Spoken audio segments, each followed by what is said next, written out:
Salam berjumpa kembali Bapak Ibu Saudara-saudari, sahabat-sahabat yang terkasih. Pada kesempatan ini kita bersama-sama mendengarkan kembali sabda Tuhan yang kita ambil dari Penginjil Matius bab 1 ayat 1 sampai dengan 17, dilanjutkan dengan bab 18 sampai 25. Silsilah Yesus Kristus, kelahiran Yesus Kristus. Inilah silsilah Yesus Kristus, anak Daud, anak Abraham. Abraham memperanakan Ishak, Ishak memperanakan Yakub, Yakub memperanakan Yehuda dan saudara-saudaranya. Yehuda memperanakan Peres dan Jerah dari Tamar, Peres memperanakan Hezron, Hezron memperanakan Ram, Ram memperanakan Aminadab, Aminadab memperanakan Nahason, Nahason memperanakan Salmon, Salmon memperanakan Boas dari Rahab, Boas memperanakan Obed dari Rut, Obed memperanakan Isai, Isai memperanakan Raja Daud, Daud memperanakan Salomo dari istri Uria, Salomo memperanakan Rehabeam, Rehabeam memperanakan Abia, Abia memperanakan Asa, Asa memperanakan Yosafat, Yosafat memperanakan Yoram, Yoram memperanakan Usia, Usia memperanakan Yotam, Yotam memperanakan Ahas, Ahas memperanakan Hizkia, Hizkia memperanakan Manasye, Manasye memperanakan Amon, Amon memperanakan Yosia, Yosia memperanakan Yekohanya dan saudara-saudaranya pada waktu pembuangan ke Babel.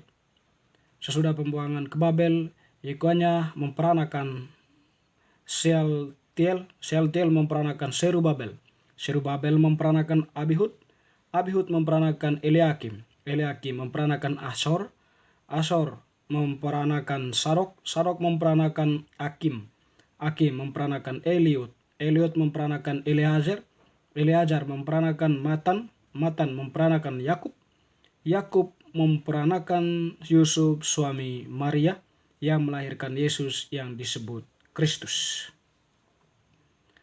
Kelahiran Yesus Kristus adalah seperti berikut. Pada waktu Maria ibunya bertunangan dengan Yusuf, ternyata ia mengandung dari Roh Kudus sebelum mereka hidup sebagai suami istri. Karena Yusuf suaminya seorang yang tulus hati dan tidak mau mencemarkan nama istrinya di muka umum, ia bermaksud menceraikannya dengan diam-diam. Tetapi ketika ia mempertimbangkan maksud itu, malaikat Tuhan nampak kepadanya dalam mimpi dan berkata, "Yusuf anak Daud, janganlah engkau takut mengambil Maria sebagai istrimu, sebab anak yang di dalam kandungannya adalah dari Roh Kudus. Ia akan melahirkan anak laki-laki dan engkau akan menamakan dia Yesus, karena dialah yang akan menyelamatkan umatnya dari dosa mereka." Hal itu terjadi supaya genaplah yang difirmankan Tuhan oleh Nabi. Sesungguhnya anak darah itu akan mengandung dan melahirkan seorang anak laki-laki, dan mereka akan menamakan dia Immanuel, yang berarti Allah menyertai kita. Sesudah bangun dari tidurnya, Yusuf berbuat seperti yang diperintahkan malaikat Tuhan itu kepadanya. Ia mengambil Maria sebagai istrinya, tetapi tidak bersetubuh dengan dia sampai ia melahirkan anaknya laki-laki, dan Yusuf menamakan dia Yesus. Demikianlah sabda Tuhan, terpujilah Kristus. Bapak Ibu Saudara-saudara yang terkasih dalam Tuhan, hari ini dalam kalender liturgi Gereja Katolik memperingati pesta kelahiran Santa Perawan Maria. Tentu berbicara tentang kelahiran Maria, pesta ini atau perayaan ini, pertama-tama gereja di sini melihat peran Maria yang dikehendaki oleh Allah. Artinya Allah menghendaki Maria untuk dijadikan sebagai partner atau dijadikan sebagai manusia yang ditugaskan atau yang dipilih khusus untuk keberlangsungan karya Allah, yaitu karya keselamatan manusia. Jadi tidak ada sumber khusus yang yang ditetapkan oleh gereja atau tidak ada dokumen yang berbicara secara khusus tentang hal ini, tetapi gereja meyakini dengan sungguh bahwa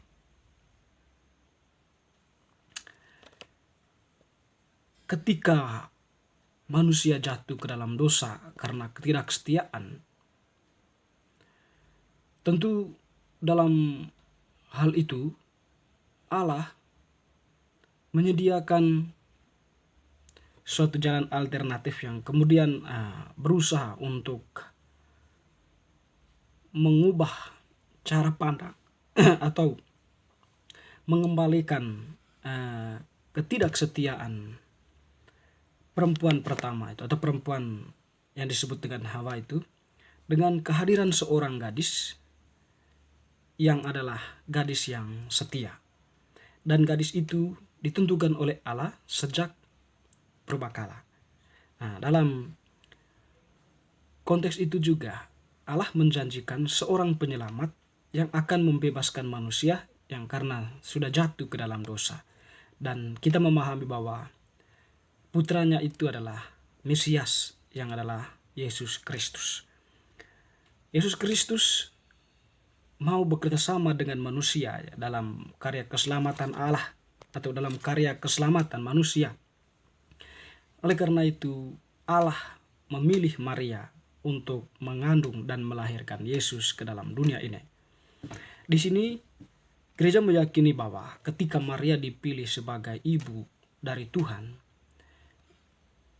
bahwa Maria itu sudah disediakan sejak keabadian, atau Maria itu sudah dipilih oleh Allah, ya, dilindungi oleh Allah, dan ditebus oleh Allah. Ya.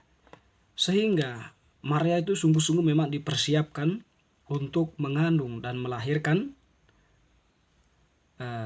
Yesus Kristus yang adalah Allah Juru Selamat itu. Dan teman-teman, Bapak Ibu Saudara-saudariku yang terkasih, bagaimanapun juga ya, berbicara tentang kelahiran Maria ini tentu senantiasa tidak terlepas dari Yesus Kristus sebagai Allah, Putra yang menjelma menjadi manusia. Jadi Yesus kita tahu dia bersemayam selama 9 bulan dalam rahim Maria dan dilahirkan oleh Bunda Maria. Dan Maria setelah dia melahirkan, tentu dia merawat Yesus itu. Dengan demikian, Yesus itu merupakan putra Maria, ya, baik secara fisiknya maupun dalam konteks rohania, ya. Dan ketika Maria mengandung Allah Putra itu, pada saat itu juga sebenarnya Maria itu sudah diperkandung oleh orang tua ibunya itu ya, tanpa noda dosa asal. Ya, kalau dikatakan seperti itu. Sehingga Bapak Ibu Saudara-saudari yang terkasih, bacaan Injil tadi mengisahkan silsilah Yesus Kristus dan juga kelahiran Yesus Kristus itu mau mengatakan berkaitan dengan sisi kemanusiaan Yesus yang lahir dari manusia. Dia mempunyai garis keturunan yang jelas. Ya. Dia adalah keturunan Abraham, ya, keturunan Daud, boleh katakan itu ya.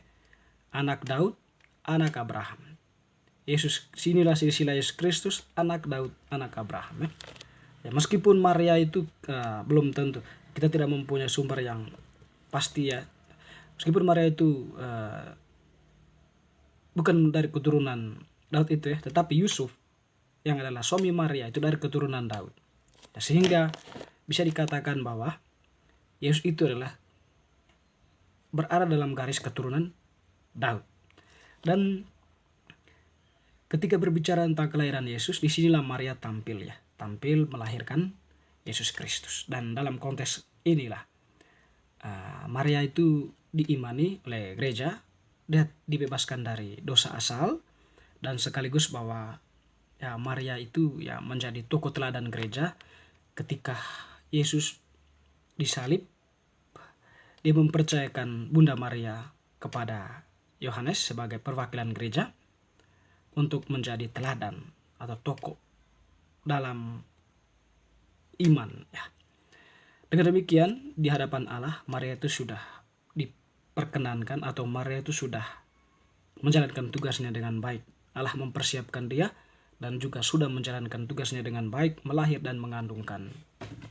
mengandung dan melahirkan Yesus Kristus Allah Juru Selamat kita. So, bacaan hari ini semakin meneguhkan iman kita akan Bunda Maria yang senantiasa setia menjadi ibu Tuhan dan menjadi tokoh teladan untuk kita semua. Amin.